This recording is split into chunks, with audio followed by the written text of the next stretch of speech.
అంగన్వాడీ కేంద్రాలకు మౌలిక వసతులు కల్పిస్తున్న కేంద్ర రాష్ట్ర ప్రభుత్వాలు సిబ్బంది వేతనాలు పెంచకపోవడం దారుణమనే చెప్పాలి. వెట్టి చాకిరీ చేస్తున్నా సరే కనీస వేతనాలు ఇవ్వకపోవడం తీవ్ర దుమారం రేపుతోంది. పిల్లలు, మహిళలకు పౌష్టికాహారం అందిస్తున్న ఉద్యోగుల కష్టాలు మాత్రం తీరడం లేదు.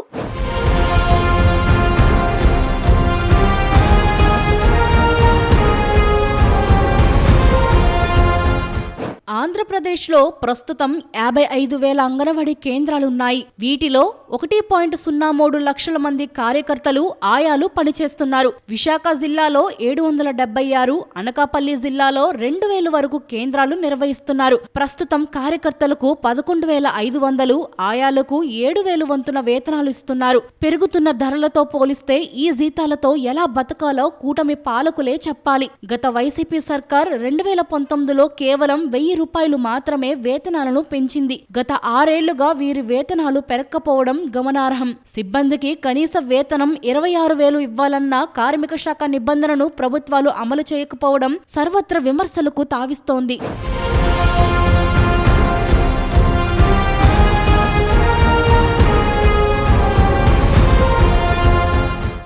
అంగన్వాడీ కేంద్రాల ద్వారా సిబ్బంది పిల్లలు, గర్భిణీలు, బాలింతలకు పౌష్టికాహారం అందిస్తున్నారు. పిల్లలకు ప్రతిరోజు మధ్యాహ్నం భోజనాలు పెడుతున్నారు. పిల్లల హాజరు, భోజనాలు, పౌష్టికాహారం పంపిణీ వంటి వివరాలు ప్రతిరోజు 10 రకాల యాప్స్ లో అప్లోడ్ చేయాల్సి ఉంటుంది. కానీ సిగ్నల్ లేకపోవడం, ఇంటర్నెట్ సమస్యల కారణంగా యాప్స్ అప్లోడ్ విధులు కష్టతరంగా ఉంటున్నాయని సిబ్బంది వాపోతున్నారు. కూటమి ప్రభుత్వం ఇచ్చిన హామీలు నెరవేర్చాలని అంగన్వాడీ సిబ్బంది దశల వారీగా ఆందోళనలు, ధర్నాలు చేయడం తెలిసిందే. ఇందులో భాగంగా వీరు చలో విజయవాడ సైతం నిర్వహించారు. గర్భిణీలు, బాలింతలకు సిబ్బంది పలు రకాల పౌష్టికాహారం పంపిణీ చేస్తున్నారు.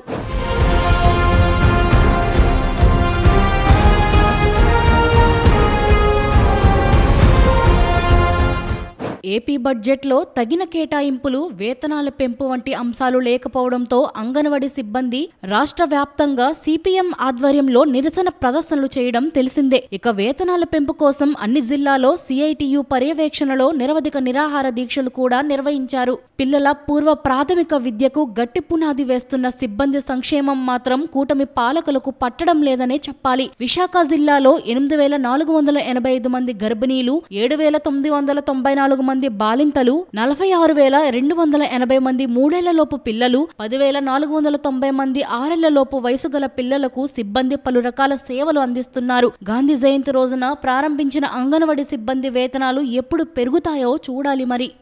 మహాత్మా గాంధీ జయంతి రోజు ప్రారంభించిన అంగన్వాడీ కేంద్రాల సిబ్బంది కష్టాలైతే ఇంకా తీరట్లేదు. రాష్ట్రంలో, కేంద్రంలో ఎన్ని ప్రభుత్వాలు మారుతున్నా సరే అంగన్వాడీ ఆయాలు, కార్యకర్తల వేతనాలు పెంచడం లేదు. అయితే వీళ్ళు దశల వారీగా సిఐటియు, ఏఐటిసి ఆధ్వర్యంలో ఆందోళన అయితే చేస్తున్నారు. ఇటీవల విశాఖ గాంధీ విగ్రహం దగ్గర వీరు రిలే నిరాహార దీక్షలు చేయడం, అలాగే చలో విజయవాడ కార్యక్రమం కూడా పెద్ద ఎత్తున చేపట్టి ఆందోళన నిర్వహించారు. కనీస వేతనం 26,000 ఇవ్వాలని వీళ్ళు దశాబ్దాల కాలంగా అంగన్వాడీ కార్యకర్తలు, ఆయాలు ఎంత పోరాటాలు, ఎన్ని ఆందోళన, ధర్నాలు, నిరాహార దీక్షలు చేస్తున్న ప్రభుత్వాలు పట్టించుకోవట్లేదు. ఇప్పటికైనా ప్రభుత్వాలు స్పందించి వెట్టి చాకరీ చేస్తున్న అంగన్వాడీకి సిబ్బందికి వేతనాలు పెంచాల్సిన అవసరం ఎంతైనా ఉంది. ప్రాథమిక పాఠశాలలో పిల్లలు చేరాలంటే వాళ్ళకి పూర్వ ప్రాథమిక విద్య ఎంతైనా అవసరం. ఈ అంగన్వాడీ కేంద్రాల్లో పిల్లలకి పూర్వ ప్రాథమిక విద్యలో సంపూర్ణ స్థాయిలో శిక్షణ ఇస్తారు. అలాంటి శిక్షణ ఇచ్చే కార్యకర్తలు, ఆయాలకి వేతనాలు పెంచాలని ముక్త కంఠంతో కోరుతున్నారు.